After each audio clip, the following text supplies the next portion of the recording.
Hello, what's going on, everyone? And welcome to another edition to the Autism Podcast. It has been quite a minute since we've recorded another episode, and we would probably get into a little bit into that before we introduce our today's guest, because I'm pretty sure some of you might be wondering where we've been. But as per usual, you guys know the drill. Before we get into today's episode, be sure to check out our website, www.londonautismgroupcharity.org, where you can find exclusive information about all of our services, all of the community cafes, and this is something that is founded by the founders themselves, James Gordon and Chris Papadopoulos. When it comes to the community cafes, it's a place where you can just come in and be yourself. You don't have to worry about signing up or filling out any application forms. You can just find out where the community cafes are, if they are close to you, which one is close to you. You can just come in, have a tea or coffee, be yourself amongst other autistic people. And even if you're not autistic and you just want to learn more about autism, it's a great place to find out. You can also talk to the founders themselves, and they can talk about all of the contributions that they have made to the community. And also be sure to check out Chris's new book called Voices of Neurodiversity, an Inclusive Encyclopedia. It is a great read for anyone who is autistic, or you're a parent and you just want to know terms and other things of that nature. And also be sure to check out my YouTube channel called Guided Neurons. It is the place where autistic people can tap into their highest potential that's been hidden inside you all along, that society didn't help you unlock. And how does this happen? By simply going into more detail about my main message that you hear on all the podcast episodes, which is understanding yourself. And if you go to Guided Neurons, I go into great detail in many different thought-provoking perspectives and topics. So if you would like to improve your life and get out of the box that you've been in for many years, if you're maybe feeling stuck, or if you don't feel good enough or anything like that, please subscribe to Guided Neurons. The link will be in the description alongside all the other links that I've mentioned so far. With that said, let me just obviously introduce our co-host, because obviously this isn't the autism podcast if it's just me. So we also have Sophia Christophi on the show as usual. How's it going, Sophia? Hi, Simeon. Good to be back and recording. We've had quite a long break, so it's nice to be having a guest on for this episode. And also, we're going to be talking about a topic that I don't think we've covered yet, so it should be an interesting one. No, we have not had this guest on, but before I introduce the guest, I just want to just get a bit of context into where we've been during this whole break. So, especially after I posted, anyone who is following the Autism Podcast account on Instagram, I made a post basically thanking everybody for a great 2025 and how we're going to be continuing in 2026. And was going to talk about how we're going to get more guests on and things like that. And we just disappeared.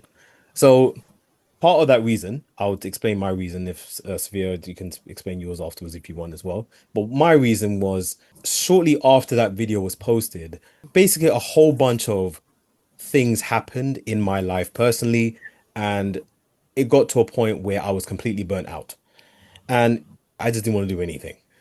So I wasn't thinking about the podcast. I wasn't thinking about guided neurons. Anyone who's subscribed to that one, you would understand that I haven't actually posted anything until recently as well. So that was my reason. Yeah, for me, I've started a new job, so it's been lots of change and getting used to a new working environment, meeting new people, and all of that kind of thing. So, yeah, I'm starting to get into a bit more of a routine now. So it's good to be back and recording another podcast episode. Yeah. And during that time period, obviously we had a focus group where we finally met in person, for the Yes, first we time did. ever. For all our listeners who have been eagerly anticipating me and Simeon meeting in person, we did meet in person. Yeah, it was a great experience. We basically spoke like we've known each other for a long time, even though it was the first time we ever met. So Exactly. yeah. But and one other good thing that I liked was there was this one kid that was, I think he was around 17, and he noticed us by our voices, and just the fact that he told us about how after listening to many of our episodes, that was like a step in the right direction to him understanding himself more as an autistic person. that was such a great thing to hear, just Yeah, it was lovely feedback. yeah, 100%. So it just yeah, it just lets you know that what we say here can change lives. So but yeah. Anyway, enough about us. It's not about us anyway. We've spoken enough about us. On to today's guest, ladies and gentlemen. We have on the line Ryan Parker, who is a wildlife conservationist and is the founder of the foundation Save the Animals, Save the World. Welcome to the show, Ryan. Thank you for having me. It's very interesting listening to you guys. Yeah, so obviously, especially after what we you mentioned to us earlier about how you're going to be talking a lot about what you do, which is exactly what we thought. I thought let's just get our section out of the way right now so we can give you the floor. It's great having you on as a guest. We've heard a lot about you, and obviously we've seen some of your contributions to the London Autism Group charity through the community cafes that you have all of your sections where you do bring in is it rescued animals you bring into the community cafes, or is it just animals that you have? Yeah, rescued animals. Like all the animals I brought in, I've rescued from the exotic pet trade. Apart from, I don't know if you've seen recently, Bellatrix. She's my Dalmatian. So she's just been coming along. She's not rescued, but she joins me on animal rescues. So we make a bit of a weird double act in my car to rescue Ah, animals. fair enough. But the snakes, I think I brought into you guys before, snakes and tarantulas and a gecko. They were all rescued from the exotic pet trade, and and I've found them new homes and stuff like that. Okay, very nice, very nice. Thank you for joining us today, Ryan. It'd be great if you could introduce yourself and tell our audience a bit about you and how you got into this work.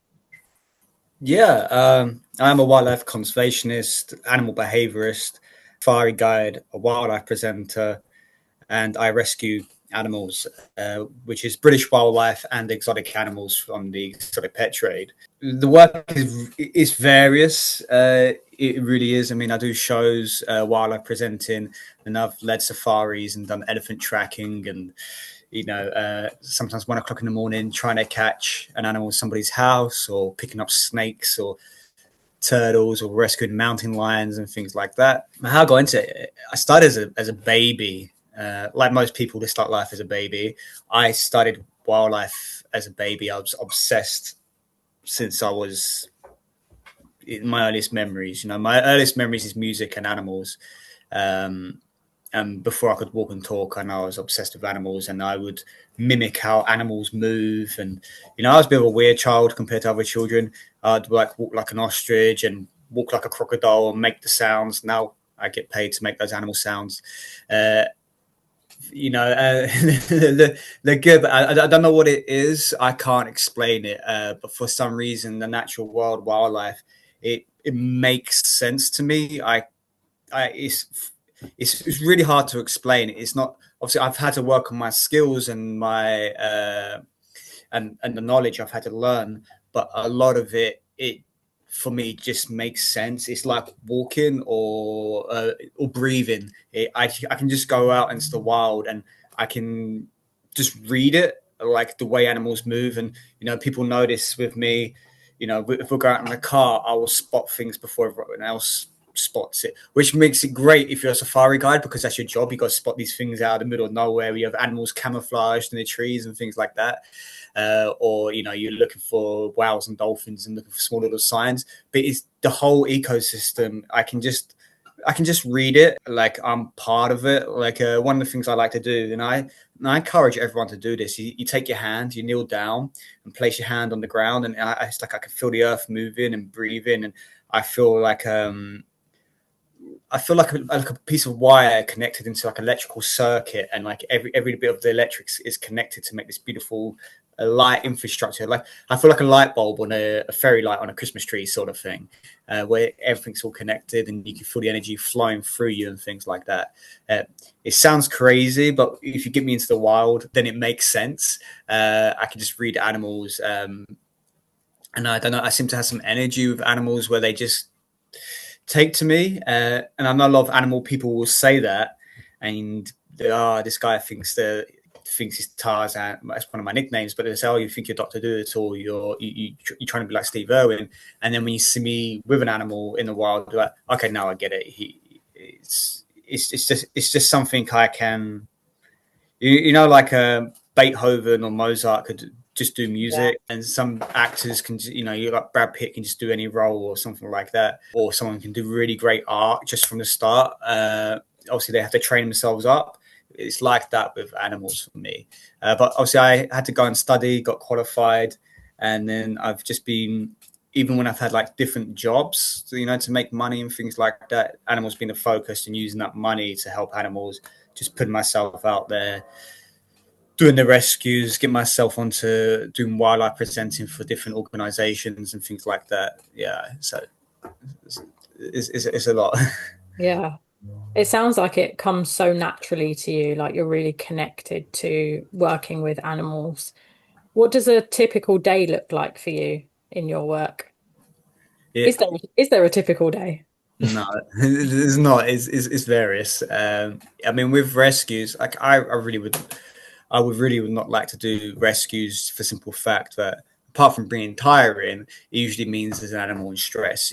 Like you want to Yeah. get to the point where there's no rescues, but they can come in at any time. For some reason, they always come in on a Friday night, which it is now. So, but for some reason, it's always a Friday night. Someone's got a pigeon or a snake or something like that. But rescues come in at any time. But it depends what's needed of me. If I'm wildlife presenting, been invited to film premieres of recently, and then if I'm doing guiding, it's gonna be very different to what's over here. And then I do wildlife shows, so sometimes some of that might be having to try and sell that and create a poster on canvas for it, or sometimes I'm having to like do educational talks or talk to students. So it's always various. I try and like maintain my own personal life of like workouts and things I will do, but the animal thing, like it changes on a daily basis. Like tomorrow, I'm going to be wildlife presenting from 6 in the morning right through to 7 at night. So a little bit different today. Then on Tuesday, I'm going to a film premiere, film event thing, and I'll be up there talking about animals. Then there's like an event in September where I'm going to be up and talking about safaris. And I've had times where I've had to stand in front of university students. And then even part of it is like what I do at the community cafes, where that's something completely different. But, the best thing for me is actually being in a wild camping, and you have elephants coming into your camp, or you get woken up by zebras eating grass under your head. And that's the life I want to be. As much as possible, I just want to be out in Africa. I mean, other places as well, India and South America and wherever there's wildlife. But, Africa is home for me. So I just want to be out in the wild as much as I can, and just be with wild animals. So realistically, that's probably the most structured part of life. Even though each day will be different, it is very much you're up at 5 a.m. It's safari lunch, safari tracking animals, monitoring animals. And it's like that every day, even though it can be different because animals are always doing something different. Sometimes it's a hunt, sometimes you're just watching elephants, sometimes you're watching birds of prey. You're following that same infrastructure. So that stability is very nice compared to what happens here in the UK, where it's a huge variety. If I'm honest, it definitely sounds, well, first of all, it sounds very much like you love what you do and you're very passionate about just being around animals in general. Just hearing what you're saying about being in nature. And one thing I wanted to address was when you was talking about how being in nature and having your hand on the ground is like having electricity with Christmas lights.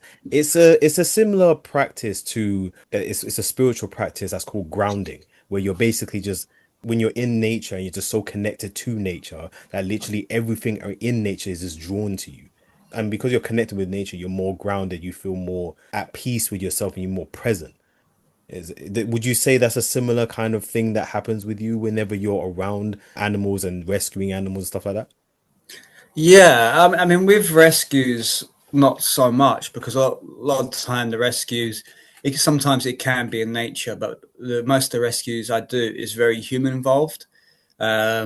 So, the other week I rescued a baby herring gull, or people call it a seagull, but it's a herring gull. And I was on top of a shop roof in Southend, climb on the roof to get this bird.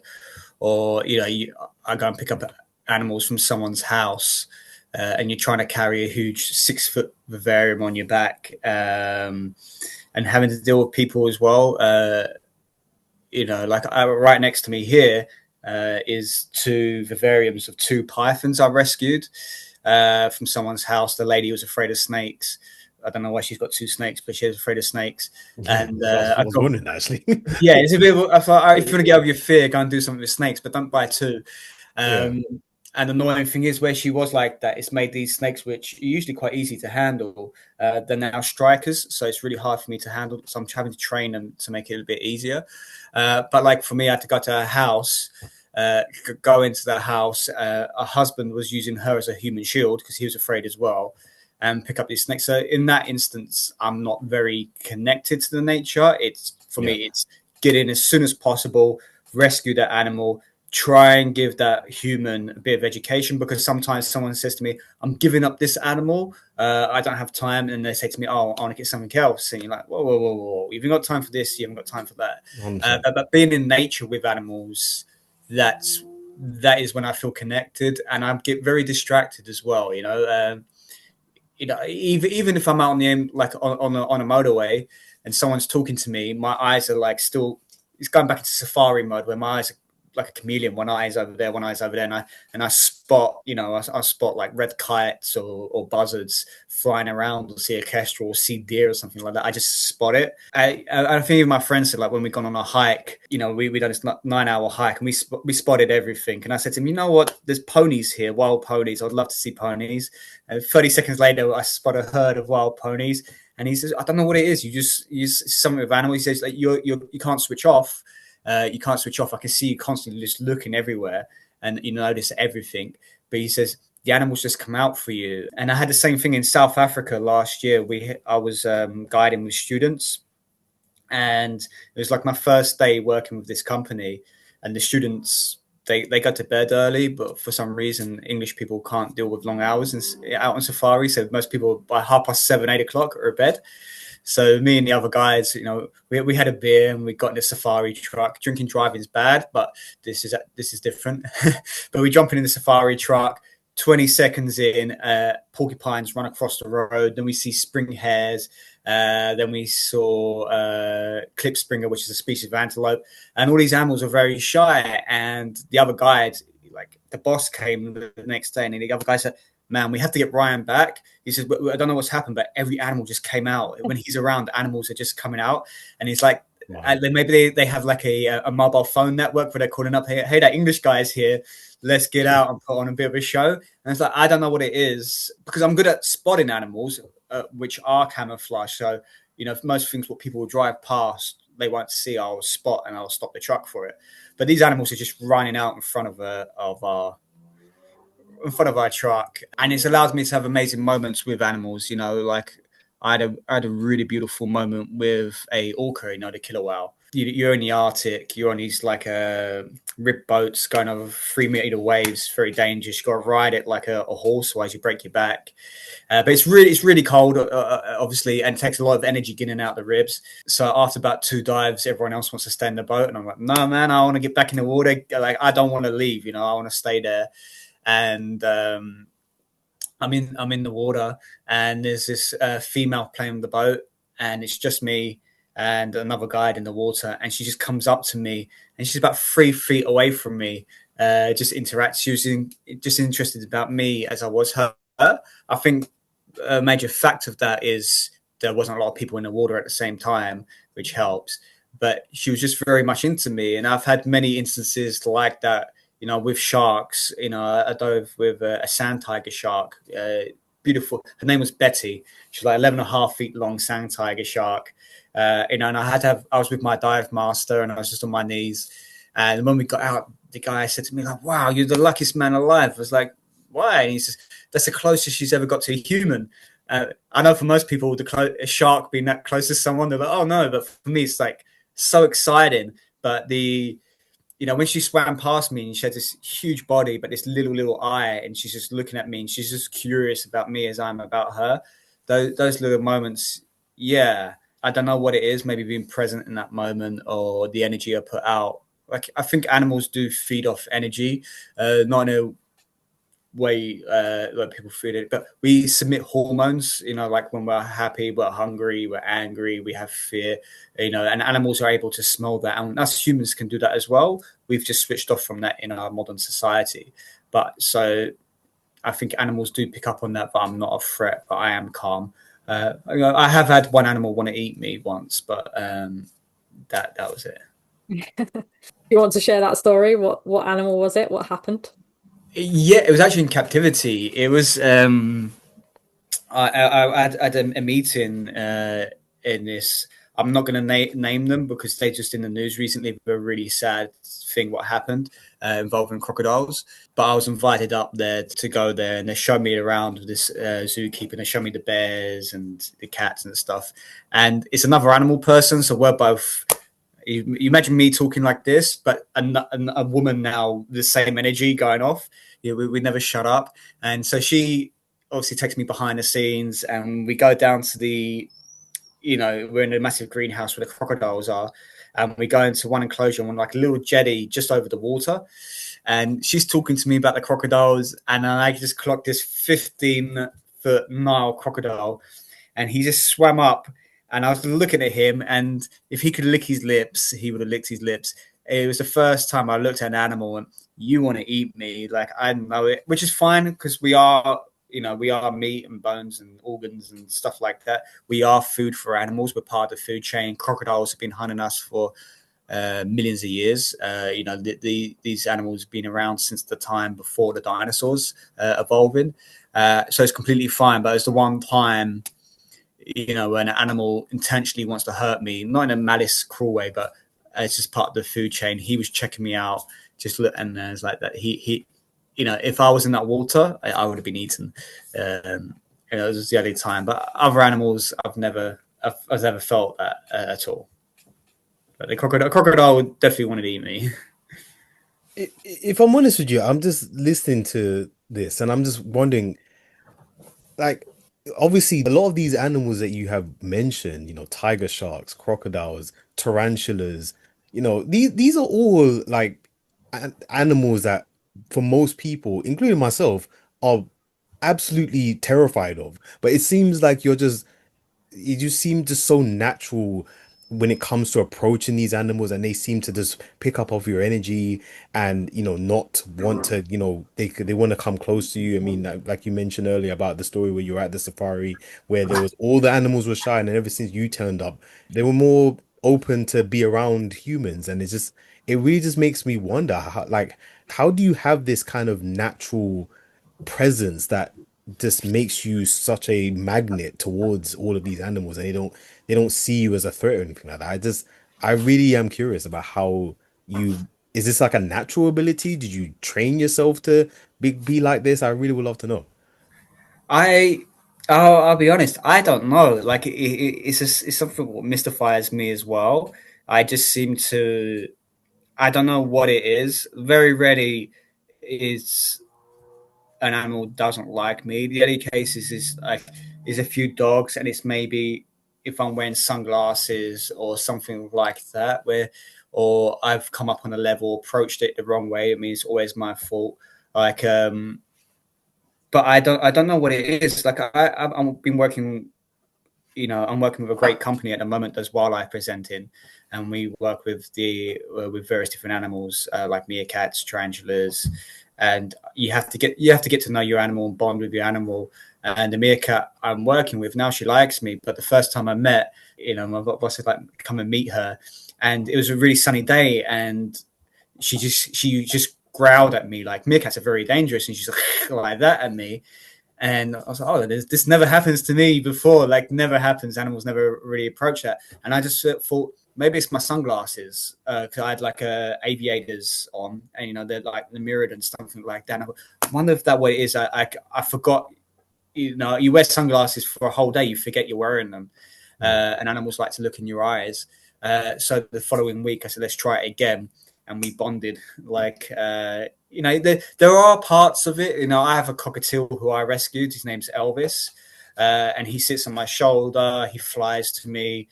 He's now bonded with Bellatrix, my Dalmatian, and he goes in the shower with me as well. And that took time, like I put the time and effort into talking with him, spending time with him, slowly building up. So there is a degree of putting that effort, time into it. And I'm pretty sure a lot of the wild animals, if I did push it, would have hurt me. So I think there is the boundary of giving that animal space and respecting it. A lot of these animals are dangerous, whether it's a zebra. I've got close up with Komodo dragons, which do eat people, and same like when I swam with the sand tiger shark, Betty, it's still respecting that. I didn't put my hand out to stroke her or anything like that. I gave her space and I allowed these animals to come to me. I would suggest to most people, don't do what I do, because I'll push my boundaries more than anyone else, because I can read these animals. And I also accept if anything does go wrong, it's my fault. It's never the animal's fault. I'm in their environment, so I can push myself a little bit further, but I still like to give them that space and read it as well. I have this really nice photo where I'm in the Dominican Republic and I'm laying on the ground, just laying there. And there's like an iguanas coming towards me, but there's also some turtles and some like water coots. And it just looks like I'm about to give like a presentation to these animals where I'm laying on the ground. All these animals are looking at me, but they're coming towards me. I'm not, I put myself in the position. I got close to them, lay down on the floor, but gave them lots of space, and it was up to them to come to me. I don't know. I've always had that ability. I mean, when the animals come into my presence, feel comfortable with me is one thing, but spotting animals, I don't know what that is. I'm just good at my eyes. I just don't switch off, and I can just spot animals. But yeah, just meeting animals. I don't know why they take to me. I've done documentaries where, I'm working with someone's, macaw, like, macaw's a giant parrot, and I get there and these people never met me, the macaw's never met me, and the macaw jumps straight onto my shoulder and they say, "Oh, so you're the animal guy." And like, it just, it sounds crazy, because even when I talk about it, it sounds crazy. But then when I'm there in the situation, it's okay. Now it makes sense. It's like I said, for me, it's just like breathing. Like, humans are a little more tricky, but animals I can just work out. Yeah, if I'm honest with you, I think what you were saying there, I think may have some kind of answer about the fact that you understand that you're in their environment and not the other way around. So you don't push yourself too far by trying to stroke them or anything like that. You let them come to you.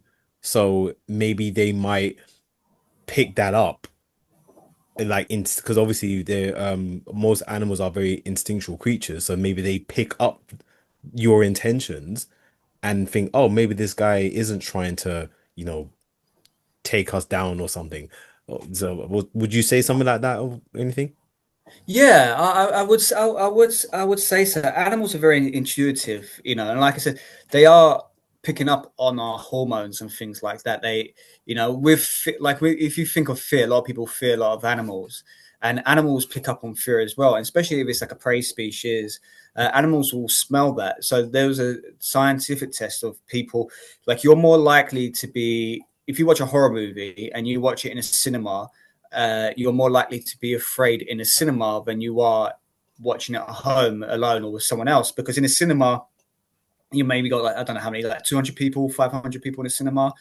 There's 500 people in a close proximity together, releasing a fear hormone. You get a few people scared, and you're smelling that, and subconsciously You're now thinking that you're scared as well. Yeah, because we are a prey species. Because I know we live in a society now, and we have cars and stuff like that. But over our evolution, humans have been around, let's say, an average 100,000 years. Some say it's a bit more, but our Homo sapiens been around about 100,000 years. Could be a bit more.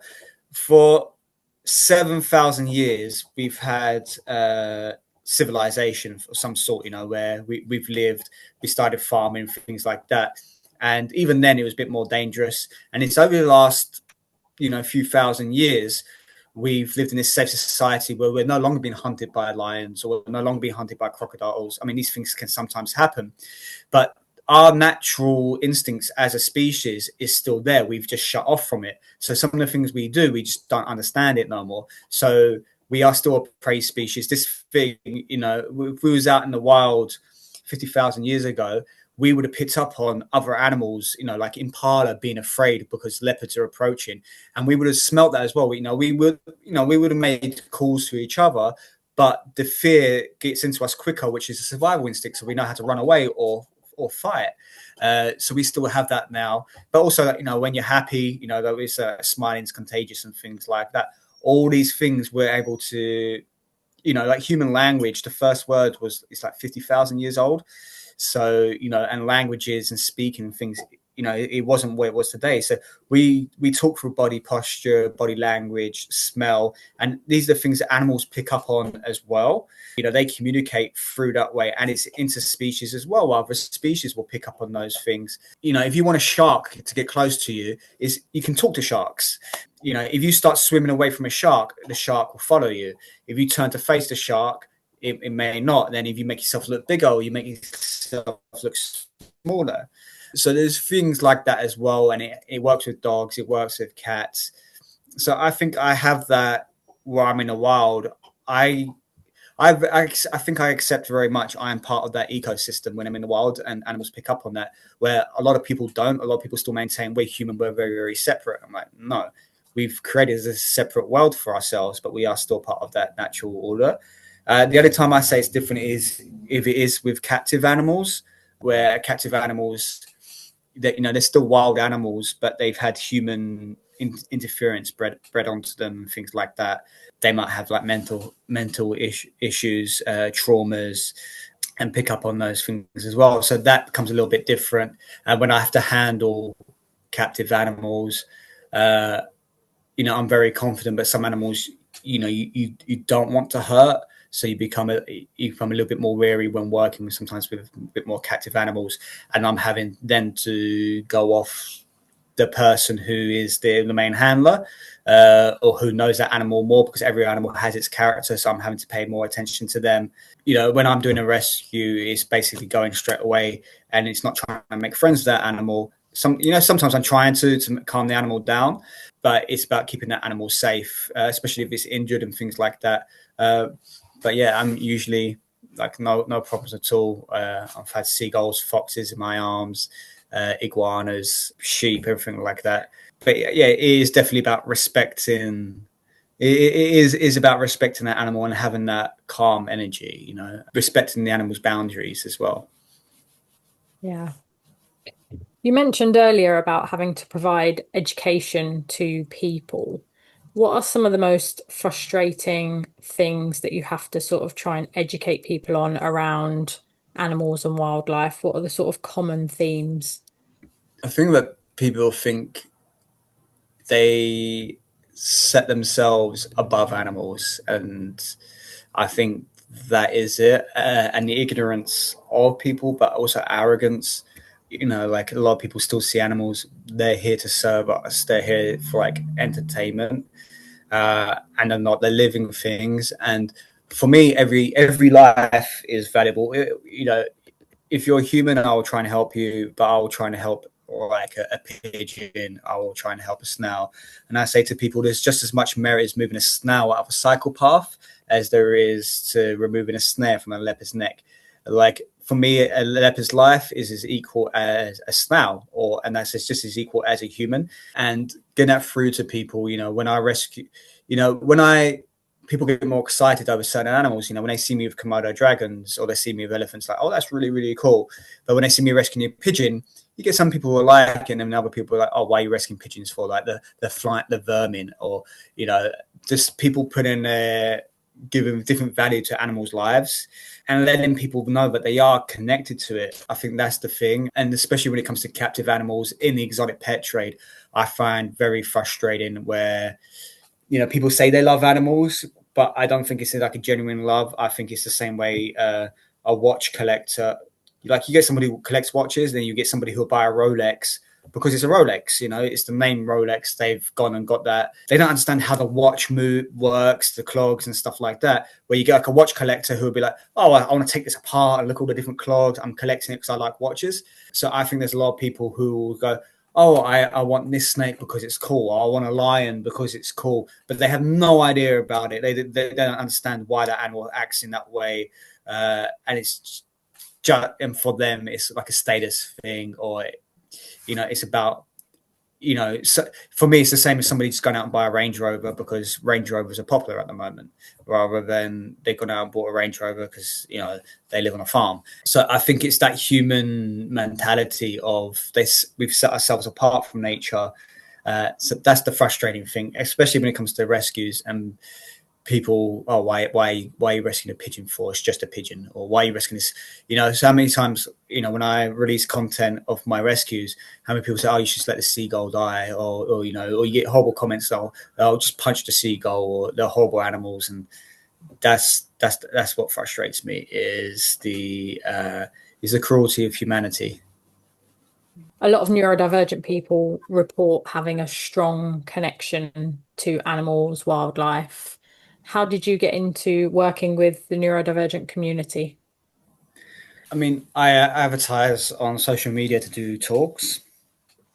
And yeah, I advertise on social media to do talks, and I've done them for colleges, schools, different charities and things like that. So I got contacted by Diversity Lounge to do a talk for them in December. I said yes. It was just like a normal thing for me, and I think I took a snake with me, or I took a snake with me, and then Chris was there, and I didn't really understand how it worked, and I got asked to do like a different venue in December in, I think, Woodford, or in Epping somewhere. And I got asked to do another one and another one, and was doing it for London Autistic Charity. So that's how it worked for me. That's great. So so did you get contacted by Chris at one point whilst doing these tours? Kind of. I was contacted by Natasha at the Diversity Lounge to do the first talk through social media to go and do that talk, and Chris was there. And then it was Chris I spoke to, emailed and asked me to come to the next one and do the next one. Okay, all right.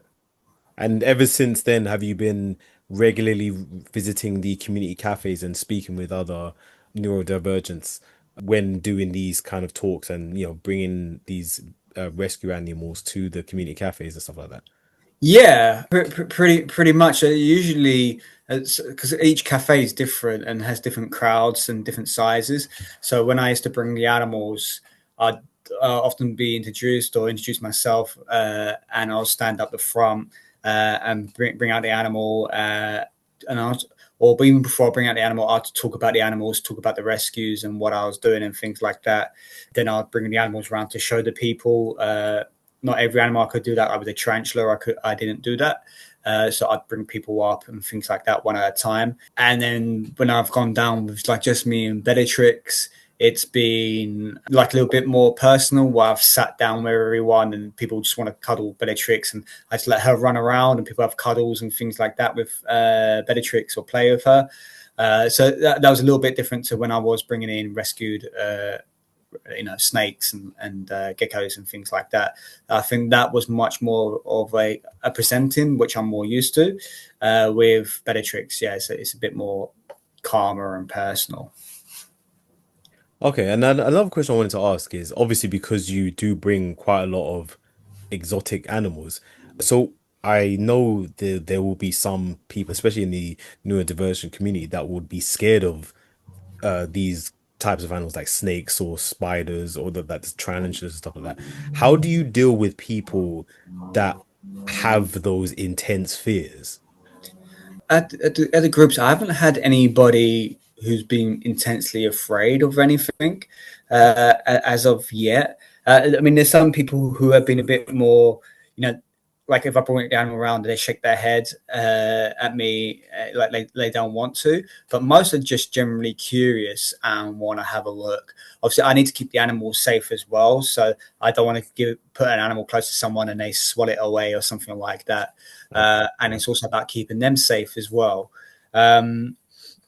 But from reading with people, I will talk to the people first, and I always make sure the animal's with me. It's safe. If the snake head, I've got the hold of the snake's head, wherever the animal is, and I'm always watching my animal to measure that animal's behavior as well. If that animal starts getting stressed, I will take it away.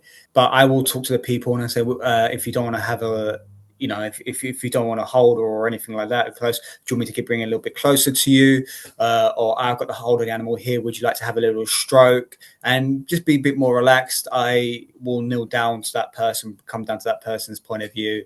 Usually they have a friend with them who would do it as well. And when their friend or family member does it, sometimes it coaxes them to have a little go. And it's such a great joy when you get someone who's a little bit more timid around a snake and they've suddenly put their finger out and just stroke down the body. It's quite a nice thing as well. For those who do engage with the animals, do you notice a positive impact on them? Do any of the animals sort of help reduce anxiety or help people feel more confident? Yeah, I would say so. Like, obviously, when I turn up to do talks, I really don't know people. And I think not just like in the autistic community, but loads of places, people just seem to like brighten up when they do see the animals. People start asking questions. You see the excitement in people as well. A lot of time I do see a lot of smiling. And then when I get the feedback from, anyone saying, oh, whoever that person is, they're really quiet and suddenly they're a lot more excited and they've come out their shell a bit more when you brought out the animal, or they might not say it, but because I don't know that person as well. When I see it, I just see a lot of excited people who, when I do the sort of job I do, most even without animals, people want to talk to me and are very curious about it, and they get excited. And then when you have an animal there, you see them start to come alive and wonder about the animal. And I think that's what it is. I put that wonder into people, and bring that excitement for people. So I do see it, especially at the start of a show, you see people a bit more shy, a little bit more quiet, and over that 1 hour or I've done 3-hour shows before, various different animals, you start to see those people come out of their shells. Some people will be a bit more louder right from the start and have a lot more questions, but you start to see that sparkle, which is always great to see. One of the things that you mentioned as well in the emails, because it was talking about how being around animals does affect mental health, and you also mentioned about how just not only does it affect the mental health, but also just being around in fresh air and having no tech around. Do you believe that also makes a difference compared to people when they are constantly around computers and technology compared to being out in the wild with animals? Would you say there's a big difference there? Yeah, very much so. And even for myself, when I'm out in the wild, I like to have my phone switch. I mean, I use it for as a camera. And if I'm working, then and I need to post online for marketing or whatever, I will. But I like to, as soon as I get on the plane and they say, right, this is where you turn off your phones, I say goodbye. That's it until I land back in London. I do not want to hear about any. I mean, I'll be gone for my birthday, Christmas. I do not care. It sounds very mean, like at myself and people, but it's such a huge relief when you do go out there, and people are constantly on your phone now. You connected to emails, news, everything like that, and you see it when you go out to Africa and you're in the middle of nowhere. You've got this beautiful at nighttime, the stars up there and the Milky Way. And, you can't sit there scrolling through Instagram or TikTok or Facebook, or you can't see what's happening in the world. It's such a huge pressure off people's shoulders. Like we're in really dark times at the moment. You've got these really rich power heads basically bombing everybody and deciding how we all live our lives and things like that. And so all these wars going on and cost of living and so many bad things. And then you're in the middle of nowhere, you know, hundreds of miles away from anything at all. You got surrounded by hyenas and lions and beautiful night sky. And, you know, if Trump or Putin decides to go for nuclear war, you're not going to know about it. You're going to die probably, but you're going to die without even knowing about it. You know, there's not going to be like any lead up. And that's a really beautiful thing to have, because like you said, you become part of one with nature. You're at one there. You know, I think of like you know, like with the dinosaurs when they went extinct, it was the meteorite hit the ground, right? Like they would have had minutes to know about it, a few seconds to know about it. They're just going on living their lives. You know, you just imagine a brachiosaur. I don't know about dinosaurs, but whether they were eating and suddenly just boom, wiped off. That sounds very morbid, but at the same time, it's very peaceful in a beautiful way. And same as being out in the wild, you have no idea what's going on, because a lot what's fed into our you know, online is so negative. Everything is so negative. You know, you have to worry about climate change, war, cost of living, mass shootouts. Then you got like your celebrity madness. Like I don't care what celebrity is getting married or what Taylor Swift is doing. Like who cares? I just want to live my life. And then you switch off from that, and people start to, like you see the weight come off their shoulders, and people start to talk to each other. And a nice thing, you might have two people who probably would never talk to each other in society, and you strip away that, you know, the modern world, and they start to get to know each other and talk to each other and things like that. But as soon as you put their phones back on, it's like they become zombies. And you know, when I was in Norway, up in the Arctic, like I said, I had my phone off, but you know, I was the first one to spot the orcas and the porpoises and things like that, and had the most energy. But I also spotted the northern lights, you know, a big green thing going over your head. And there was this 26-year-old guy, really nice guy, and he's really struggling to adapt to, you know, being out there, you know. And I was having a chat with these Italian women. We were talking about the orcas. He said, guys, I have a real big problem. He said, I need your help. And I was like, oh, what's up, man? And he says, which one of these photos should I post on my Instagram stories? And I was like, dude, shush. He said, you're in the Arctic, we're swimming with orcas. Come on, man. Like, that's not a huge problem. I said, first of all 6 photos, you look exactly the same. You know, you're holding a glass of wine, but that's not a big thing. I said, go outside, play with the snow, something like that. And he said to me, how you do it? I said, do what? He said, you're the first one to see the orcas and the first one to see the porpoises, first one to see the northern lights. All right, to be fair, okay, I am a guide. It's naturally what I do is spotting animals. I said, but the northern lights, man, I said, I'm not a northern lights guide. I said, it's a big green thing in the sky. It's a bit hard to miss. You just look up and it's green. And I said, the difference between you and me is I'm walking along, looking at everything, and got my head in it. You're walking along with your facing the phone. And I said, we're in the Arctic. And I said, in 1 week's time, you can be back in London. You can be back in that race. Everyone running around like crazy on their phones. So just put your phone down for a minute. Look up, you know. That's what you got to do. Be mindful. I said, and I think there's nothing special about me why I can see everything. So I'm just walking along, just looking at everything, just excited because there's so much beauty around. And eventually he did start putting down his phone and things like that. And you do tell people, you know, when you go out on these things, yeah, it's great to have your camera and stuff like that. And if you're into photography, something a little bit different. But if you're just somebody who wants to take photos and things like that, be present in the moment. Like most of my photos of animals, I've got some great ones, but it's luck. Because when I have my phone up, I'm not looking through the lens. I just put on the camera or something like that, and I just have it on record. But a lot of the time, it's my feet, it's the sky, it's inside of a truck. Because I'm so focused on watching what's going on. It's like so most of the footage is just unusable, and then I just get some luck with great footage where the camera's like panned round to the animal, because I don't want to spend my time looking through a lens. And I think it's the same principle. You go to like a concert. I mean, I love concerts, and most of my concert, the footage, I mean, I do watch it back, but most of the footage, the phone's in the air, shaking up and down, and you can hear the person, whoever it is, but I'm not standing still watching. You know, like why would you pay? I don't know.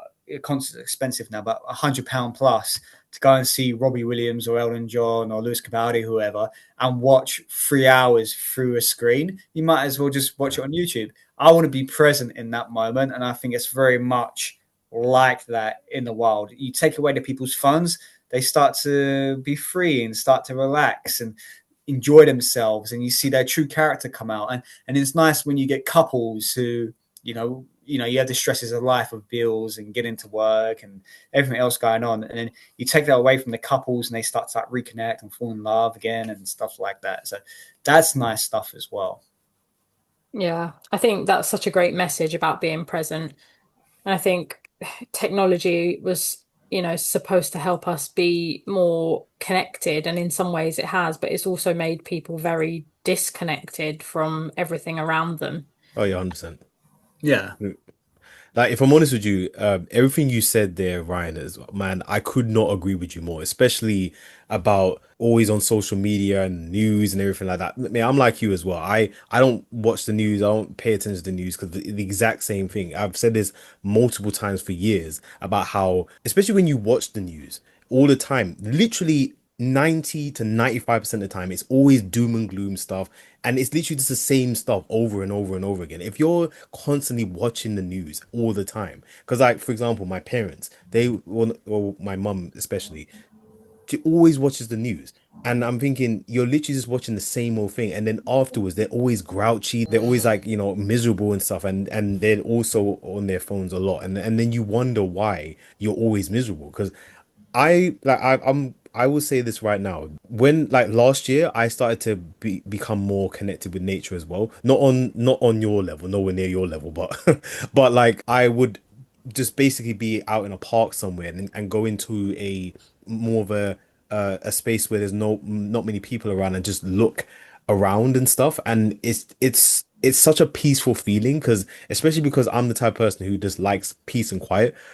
So if I'm in a park area where there's not much people around, I can just hear the birds and the trees and stuff like that. I remember one time, I can't remember when it was, but I saw these, I don't know what these were. They were these random, they looked like ducks, but they didn't look like regular ducks. And I took a video of it and, kept it for myself, just because obviously this is something I've never seen before. But only because I went out in that field that day, I was able to see something I've never seen before. And I used to be the type of person who was always on my phone or my computer and stuff like that. I mean, I am still, but nowhere near as much as before. And I can say there is a massive difference in my mental health and stuff like that. I definitely feel way more connected to nature, and I feel way more grounded as well. So everything you said there, man, is just like 100% true. 100%. Thank you. I think most people, I think most people will. Once you like disconnect, like Sophia said, technology has been great and has connected so many of us. Just doing this podcast now, and I've been able to meet so many great people around the world through technology and do my job. But there is this, and it is what you said, is simple things like going outside, listening to the birds, hearing insects, watching butterflies fly around and things like that. I love just grabbing Bellatrix and we just go for like a walk anywhere. And sometimes you don't even have to be out in nature. You can go, I mean, there's wildlife in your gardens, in your towns. Like I said, driving along the motorway, there's something everywhere. And just being present and connected in that moment is such a relief. Also, but you get out to nature, you got fresh air and things as well, and not just the wildlife, but even things like seeing trees, landscapes, sunsets, all these beautiful things. I mean, for me, like art, I'm not an art person. Like, I don't understand the value. When I say the value, I mean the money value in art. For like, I know I'll probably get destroyed for this, but the Mona Lisa, it's like a huge cue to see the Mona Lisa. It's behind protected glass. I know it's by Da Vinci, but if I see like a street artist in London painting something on the floor, I'm like, wow, that's real art. Like for me, it's exactly the same. But for me, the real art is what nature provides. I mean, the sunsets, the mountains, the forests, One of the most beautiful things I've ever seen was sitting on the shores of Lake Victoria as the sun's going down and pelicans flying over, and you got the sounds of it as well. Like for me, when I do these safaris, being out in the wild, it's not just about your eyes; it's about what you smell, what you hear, what you touch. Like when I'm in Africa, like one of the guys is laughing. When I landed and the plane door opens, you go down and the heat hits you. I'm sniffing and I was like, yeah, I'm in Africa. I can smell Africa. It's such a weird thing to say. I'm not saying Africa smell, and obviously Africa is a huge continent, but I think I was in Uganda at the time, and I was like, yeah, I can smell Africa. Like it's about all of it as well. Taste. Yeah, it's a whole sensory experience, isn't it? It really is. We have our senses. And so much of our senses we take for granted. But when you start feeling the textures of things, like I said, putting your hands on the ground, I take my boots off and I'll walk barefoot through the grass. And I was literally about to ask you, do you do that?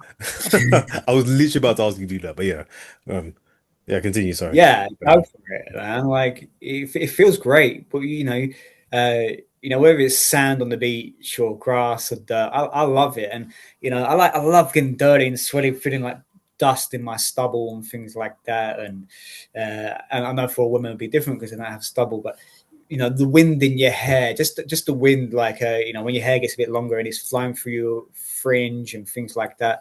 Oh, it's great. Like you feeling the elements against your body. That's what we're evolved for that. We're not evolved to stay inside glass buildings. I don't do well in captivity myself. I end up pacing but any of my mental problems, they seem to disappear in the wild. I mean, that's what you can really ask for at the end of the day, isn't it? I mean, because if you feel better in a particular environment, why go to an environment where you suffer when you can go to an environment where you thrive? I agree with you. I mean, sometimes it's harder than said to done. We live here in the UK, and you have to go within building. I'm in a building right now, and you have to do these things just to pay and things like that. But yeah, I want to be out in the wild as much as possible. I have sleeping problems. I really struggle to sleep. I always had. Get me out to Africa, I will fall asleep so easily. I just feel completely relaxed out there.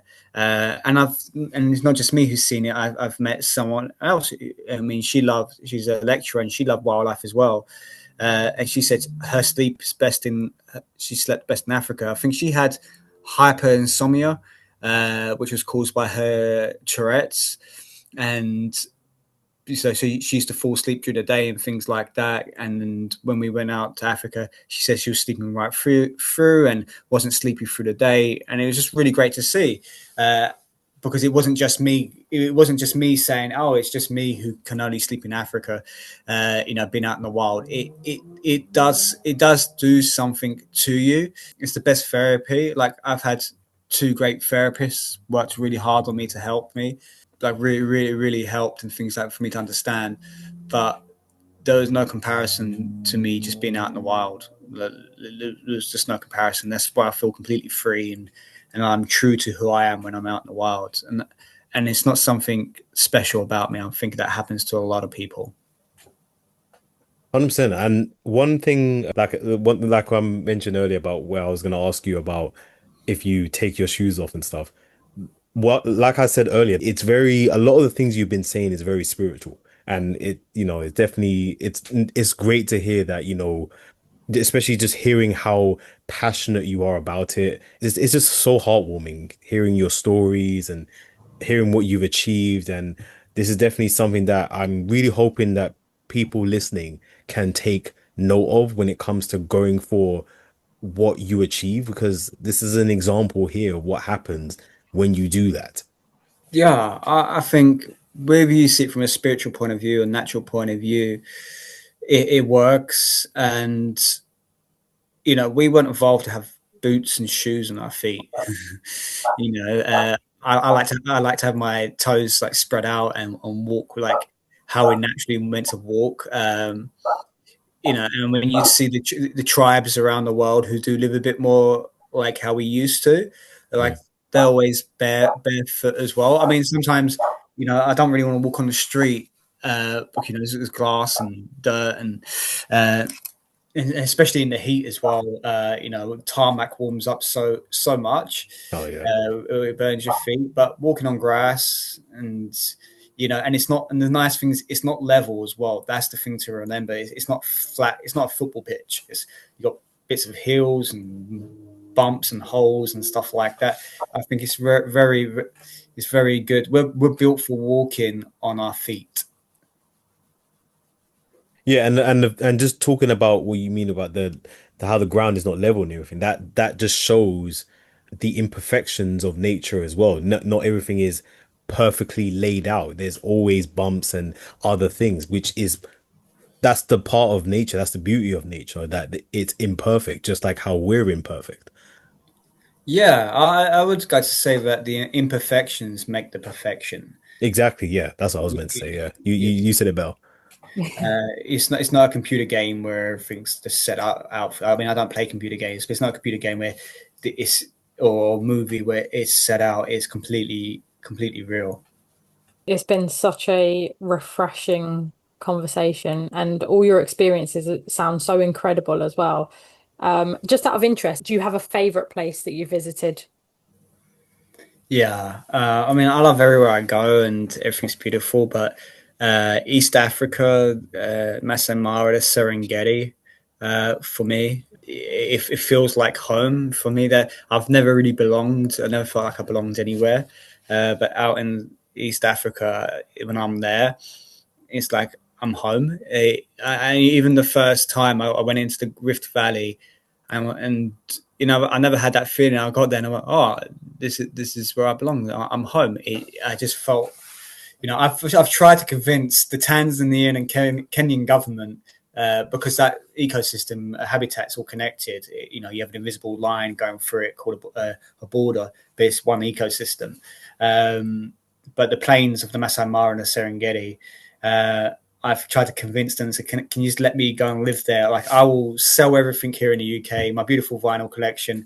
Let me just go out there. I'll go full Tarzan, wearing a loincloth. Let me catch my own food, or maybe I might raid a few camps and stuff like that, and just let me just live in the wild. Like as much as I'd love to one day maybe find a wife and have a family and stuff like that, quite a bit part of me just wants to just go and live out in the wild and just completely cut off from your human world and your human society. Don't care what happens. If there's a war, the world blows up. If they make another 30 Fast and Furious movies, or what iPhone, I don't know what iPhone we're on now, iPhone 10 or something like that. I do not care. I just let me just go and live in the wild. Unfortunately, they won't let me. Apparently it's dangerous.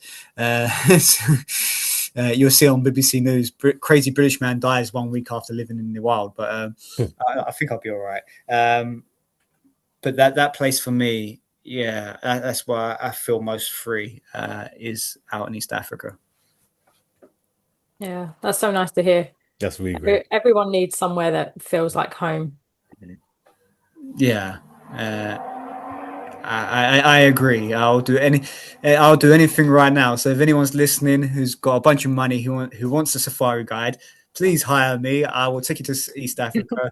As you're aware, all the animals will come out to you. We're not, as a guide, you're not meant to say that because the animal's not guaranteed. It is the wild. It's not a zoo. But like I said, the animals call each other up and say, "Hey, Ryan's back again. Let's get out and put on a bit of a show." So that does that does happen. Yeah. Well, you heard it here first. Make sure you book Ryan as your safari guide. Thank you. If I'm honest, man, this is the first time, this is the first guest that's ever left me speechless. If I'm honest with you, I'm not even going to ask the question that I normally ask because I think you've answered it, which is, I mean, just to give context, what I ask normally is what your special interest is, but I think it's pretty obvious if you were listening, so I'm not even going to ask that question. So what I'm going to say now is, Ryan, man, it's been an absolute joy hearing what you've gone through, and and what you've achieved, and just your perspective is just very, very refreshing to hear. I don't think we've ever had a guest that's had your perspective before. And Yeah. this is gonna go down in history as like one of my favorite episodes. I'm just gonna say that right now.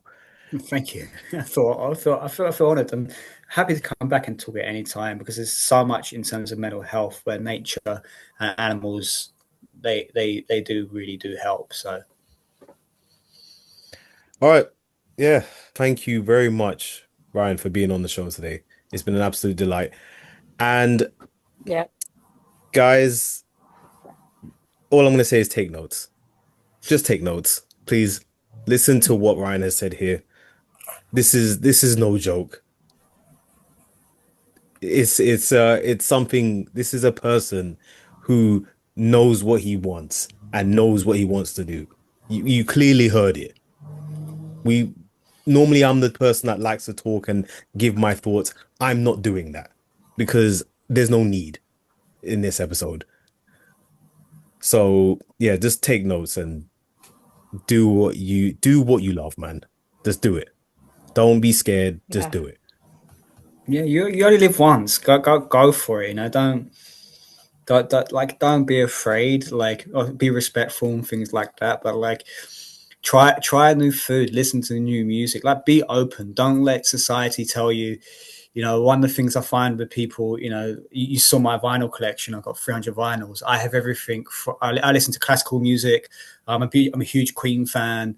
Bon Jovi, Guns N' Roses. Love Lindsey Sterling, who's absolutely amazing. To Robbie Williams, to Sabrina Carpenter. A lot of people will call me out. Why you listen to Sabrina Carpenter? You're a 35-year-old man. You shouldn't be listening to her. Well, I like her music. And so It's great yeah. music, but I listen to African tribal music. I listen to Native American music, Italian music, opera, and the same with food. Try different foods. Don't just go to places because it's popular at that time. You know, everybody wants to go to Dubai because it's popular in Dubai. Nothing against people who go to Dubai or nothing against Dubai, but you know, go to Dubai because it's where you want to go, or go to whatever city because you have an interest in that city or the history, or go to the countries where you know what interests you. Watch movies from the 20s, from the 40s. Watch new movies.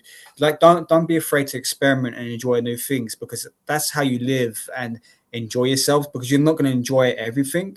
You know, like I love watching movies, and I like watching some of the greatest movies of all time. And you know, Holiday in Rome, Audrey Hepburn, I thought fantastic. One Wild Night, 1934 is great, but there's another movie called Citizen Kane, was meant to be the greatest movie of all time. I turned it off because I was so bored. So you have to be open to also not liking something, but liking it, but have your own opinion, enjoy things, and that way you get to live life. You know, eat different flavors of ice cream, try everything. Like yeah, carry on. If your favorite flavor is chocolate brownie, eat that. But you know, if you're out and you see some weird new flavor, give it a go because you might like it. Great message, Ryan. Thank you. It's been so lovely having you on. Thank you so much for your time. No, thank you for having me. I appreciate it. Remember, guys, stay blessed and keep expanding. See you guys later.